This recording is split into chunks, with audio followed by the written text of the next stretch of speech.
We've got a great entrepreneur out here to edify all of us and teach us a little about technology and new tech that's coming. A lot of you probably have used it, heard of it, but let's do a quick video here about Vlada Bortnik from Marco Polo. We started Marco Polo because we wanted to model for our kids what it's like to work on something really meaningful. We have families spread all around the world, and it was really hard for us to stay in touch in a really meaningful way. We have so many apps out there that are meant for us connecting. So the illusion is that we think we're connecting, but connection was meant to be a lot more than just sending a photo or an emoji or a text. It's meant to be laughing together, crying together, sharing in the everyday details of your life. Please welcome to the stage, Vlada Bortnik.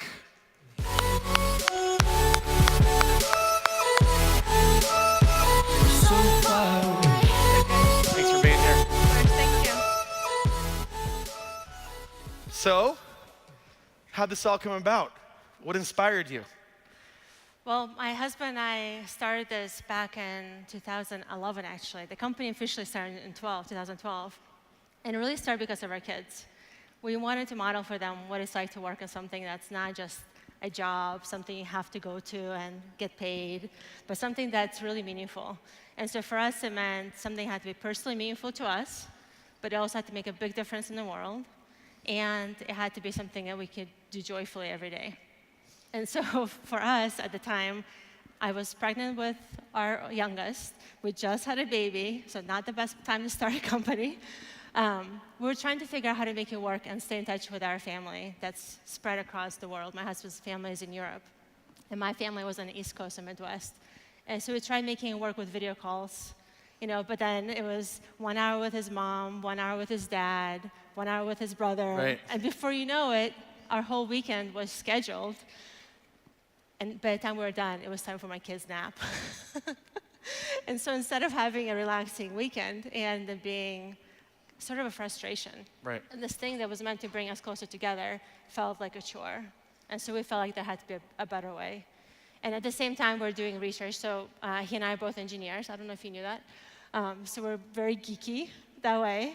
And so we thought if we just understood what it makes somebody happy, like if we dug into the happiness research, and we could engineer happy kids, we've then realized that we don't really have that control. And one of the things that kept coming up in research is just how important connection is.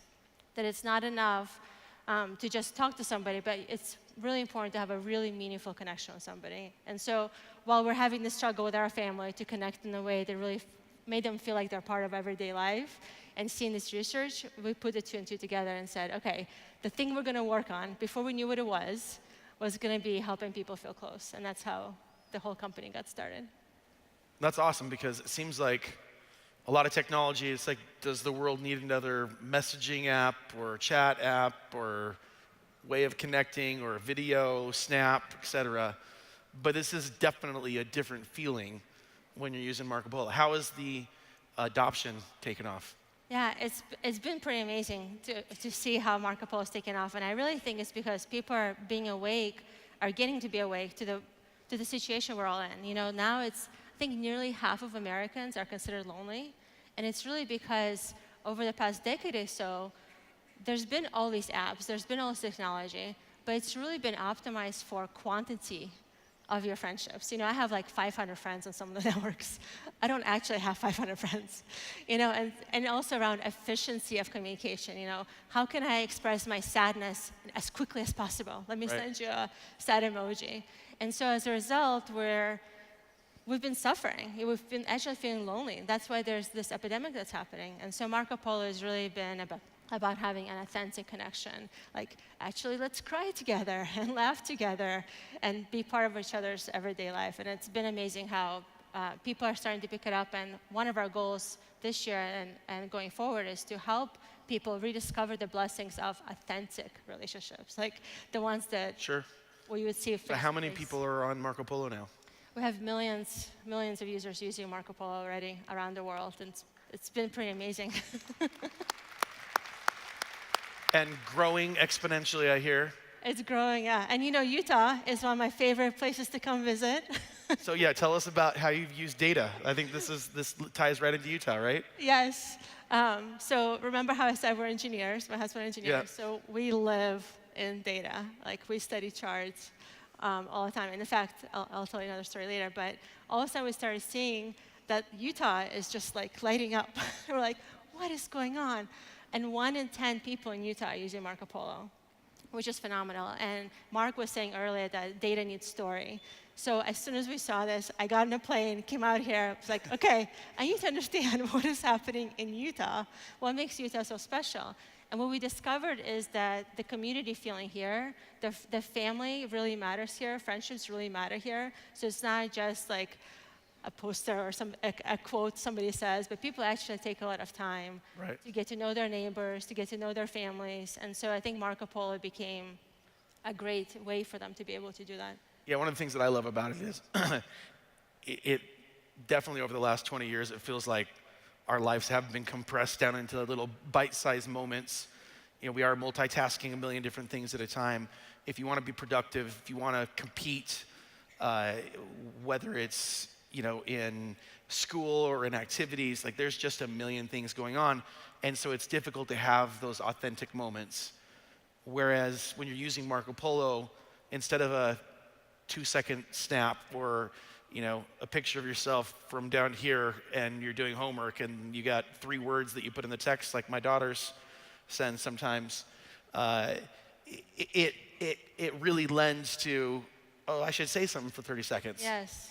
And, you know, it really does feel like you actually have personal interactions and threads going with family members and with close friends. So yeah, if you haven't used it, I'd encourage you to use it, especially keeping in touch with your children when you're on the road, keeping in touch with, you know, with other family members or good friends, and then getting friend groups. Yes. That, like my best friends from college, we've got one that's going and it's pretty funny. So one thing that I found interesting, and I'd love to get your take on it, we've actually used it in the workplace a few times. Do you see much traction from a work perspective? I'll give you I've had 2 examples. Once we were redesigning our conference room, and we moved a wall. We had to make it a little bit bigger, and so needed to spend some time with the designer to pick what it's going to look like and look at carpet. And working for changing carpet, we might as well have to change the wall because the wallpaper is not going all the way. I'm like, I don't want to go to that meeting. That's the last meeting in the world I want to go to. But it is our main conference room, and I at least want to see what it's going to look like to make sure it's not going to be pink, even though I can empower someone to, you know, make it look great. It's going to bug me if I don't like it. So I want to see this. And so my head of HR and facilities said, do you want to come to this meeting? I'm like, no, just maybe have her create a Marco Polo, because I knew she was a Marco Polo user. And she did. She walked through the whole space, explained each area, and then, you know, showed different elements and what they would look like in different places. And there's another great piece of functionality in Marco Polo that you can push the 2x Yes. button. Is that what it is? Yes. And their speed is at twice the talk rate as normal, which is amazing. But the problem is I want to do it to people all the time now. You know, especially attorneys who charge by the hour. I just want, like, go 2x. But that was one experience. And then another one, we were trying to launch a new portion of our website. And the guy responsible for it was trying to send text messages and images, and there was like 7 text messages with 7 images, and it was impossible to kind of comprehend what was going on.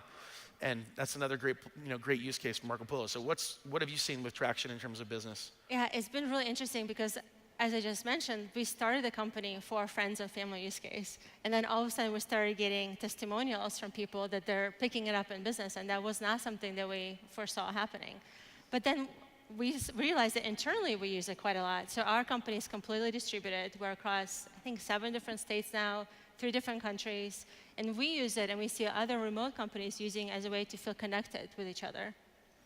because it's video and it's face-to-face, I know everybody's spouse's names, I know their kids, I know their pets, I know what their house looks like. So I have a lot more feeling of closeness with my teammates now than I did back when I used to work at Microsoft with my office mates. I just really know them. And so we see that really getting picked up with remote teams. And these days, more and more, that's becoming common when there's like a remote office or remote organization. The other thing that I thought was really interesting, we have this one man who's been using this. He has a company with 55 different locations. It's Absolute Wireless, Sprint.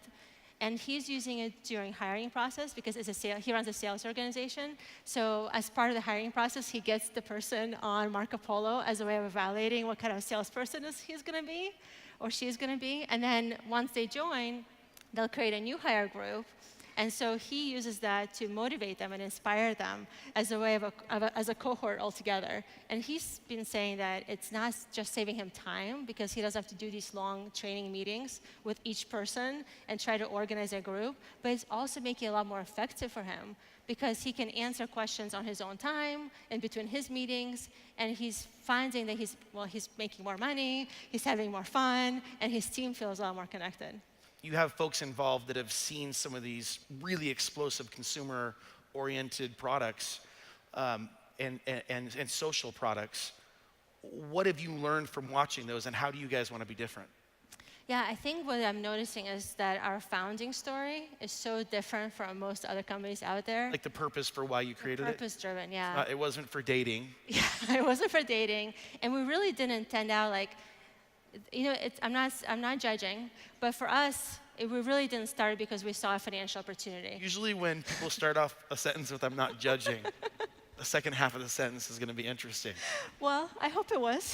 But for us, it really didn't come out because we saw there was going to be a financial opportunity, and we really wanted to take advantage of it. We've done that before.